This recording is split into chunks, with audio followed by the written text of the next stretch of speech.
Obrigado pelas mensagens aí quem tá mandando. Se inscreva no canal também, viu, gente? E deixa o like aí no vídeo. O Christian tá falando da venda de um terreno, né? Que vai haver assembleia aí. A gente vai falar sobre isso com o Samuel, viu? Tá na pauta também, Christian. Vamos lá, gente. O Fernando falou sobre dívida, né? Antes eu queria mostrar um pouco do crescimento das despesas. O Cruzeiro saltou aí de 2018 de uma despesa de 416 para 684 milhões, crescimento de 64%, e aí a gente vai ver isso refletir. Quando você tem um aumento muito grande em despesa e uma queda na receita, a gente vai ver o que vai acontecer com o resultado do exercício aí, um déficit histórico, né? Então, essas são as despesas totais do clube, essa linha que cresce aí nos últimos anos. Quando a gente olha com despesa com futebol, isso também cresceu, saltou um salto aí de 150 milhões em um ano, tá? Saiu de 327 milhões para 477. Lembrando que o Cruzeiro faturou menos de 300 milhões, ou seja, ele faturou menos de 300 milhões, mas só com futebol gastou quase 500, né? Então a gente vê também um crescimento aí em despesas. Aí, Fernando, isso aqui é o que você falou que nunca tinha visto no futebol brasileiro, uma despesa financeira líquida de mais de 100 milhões, é isso? Cara, o que é isso, Fernando? Cara, isso é o seguinte, entender. Tá? Isso aí são juros de mora, correção monetária, multas, variações cambiais. Quer dizer, despesa financeira líquida, você vai pegar receitas financeiras líquidas, receitas financeiras, né? Então você pode ter lá descontos, abatimentos, receitas sobre aplicações financeiras, né? E aí você vai descontar desta conta a despesa financeira em si. Juro de mora, correção monetária, multas, variações cambiais e por aí vai. O net dessa conta são esses 126 milhões de reais negativos. Ou seja, nesse ano, o Cruzeiro teve uma despesa financeira na verdade, a conta correta são o seguinte: 1 milhão e 400 mil de receita financeira, abatimentos, juros e taxas recebidas, rendimentos de aplicação financeira e variação monetária ativa. 1 milhão e 400 mil de receita. 127,4 milhões de despesa financeira, o que dá uma despesa financeira líquida de 126 milhões. Agora eu vou dizer para vocês aqui, ó, essa conta é o seguinte: juro de mora, 98 milhões. Sabe o que é isso? Atualização monetária. Por exemplo, aquela do Profut sozinha foram 60 milhões. Mas fora aqueles 60 milhões, tem outros 38 milhões que estão em outras contas de endividamento. Juros sobre empréstimos. Sabe aqueles empréstimos caríssimos que eu falei para vocês lá, do BMG, do Banco Mercantil do Brasil, do Banco Renner? Né? Esses empréstimos geraram despesa financeira de 24 milhões de reais. Agora, olha aqui, ó. No ano passado, o Cruzeiro teve 126 milhões de despesa financeira líquida. Faz a conta por mês, gente. 10 milhões de reais por mês. 10 milhões de reais por mês. Aí você pode me falar assim: Fernando, mas despesa financeira líquida não é despesa na boca do caixa necessariamente. Em algum momento hoje é a do passado, amanhã é a de hoje. A questão é o seguinte: em algum momento você vai ter que renegociar uma dívida ou pagar algum tipo de dívida, mesmo que você consiga e tenha que ir atrás de outro crédito, né, para efetivamente, e nessa dívida estará embutido todo esse acumulado, entendeu? Então, no final das contas, o que eu quero dizer é o seguinte: esse dinheiro é um dinheiro que falta para investir no campo.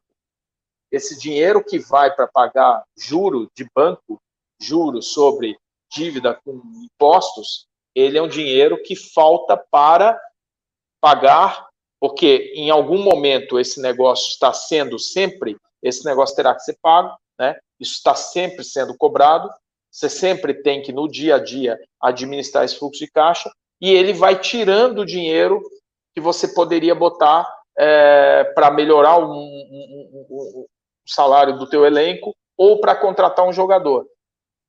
Chega uma hora que você já não tem mais capacidade de investir.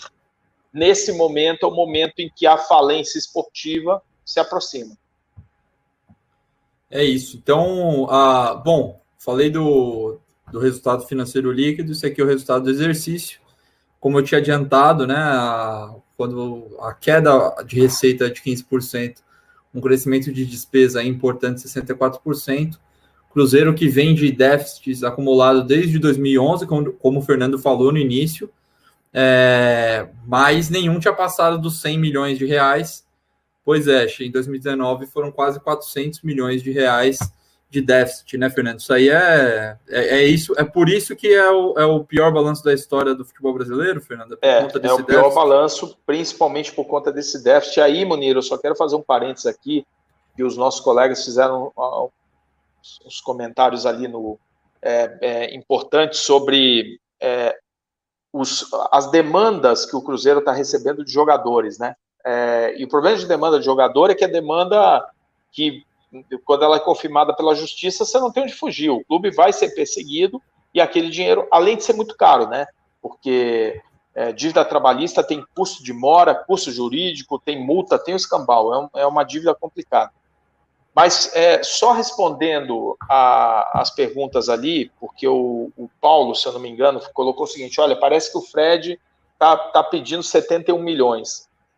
O balanço, ele tem as contingências, né, que são cíveis, as provisões que são feitas, né, para contingências de FIFA, hoje tem a de FIFA, as cíveis, as trabalhistas e as fiscais, tá? O clube está considerando como perda provável das ações que estão em curso 16 milhões de reais, tá? Então, o balanço hoje, quando me perguntaram assim, o clube já está considerando essas perdas? O clube está considerando perdas no estoque de discussões judiciais que ele tem hoje, né, entre a divulgação do balanço e o momento atual, por exemplo, o clube pode ter tido novas demandas judiciais. Mas aquela fotografia ali do mês de junho, quando eles divulgaram o balanço, eles esperavam perdas de 16 milhões de reais nas disputas que eles estão tendo na justiça. Outros 18 milhões de reais em disputas de caráter civil e outros 11 milhões de reais em disputas de caráter tributário, tá? Então, 16 milhões de reais que o clube está considerando que vai ter aí. Com o que ele... Repara, só o seguinte, essa conta é feita assim, ela é feita em cima de demandas concretas. Então, eles pegam o seguinte, olha, hoje, nesse momento, há essas ações aqui contra o Cruzeiro. Quanto eu acho que eu vou ter que me preparar porque eu acho que eu vou perder, né? 16 milhões de reais. Só que isso é dinâmico, né? Nesse meio tempo para cá, novas ações podem ter se somado. Então, eu não consigo dizer se as ações específicas dos jogadores que o nosso pessoal aí perguntou está nesses 16 milhões ou se essas ações vieram depois, entendeu? Porque o balanço efetivamente não abre essa informação. Exato. Bom, e aí, olha só, quando a gente olha o acumulado de déficit, o Cruzeiro teve $500 milhão de prejuízo aí de déficit nos últimos 5 anos só. Então, cara, isso é impressionante. Imagina, Munir, você com $500 milhão de reais, menos $500 milhão de reais a menos de déficit, você teria um resultado ainda melhor que isso, porque você não teria tido a despesa financeira que você teve. Porque esse déficit gerou endividamento, e o endividamento gerou despesa ao longo do tempo.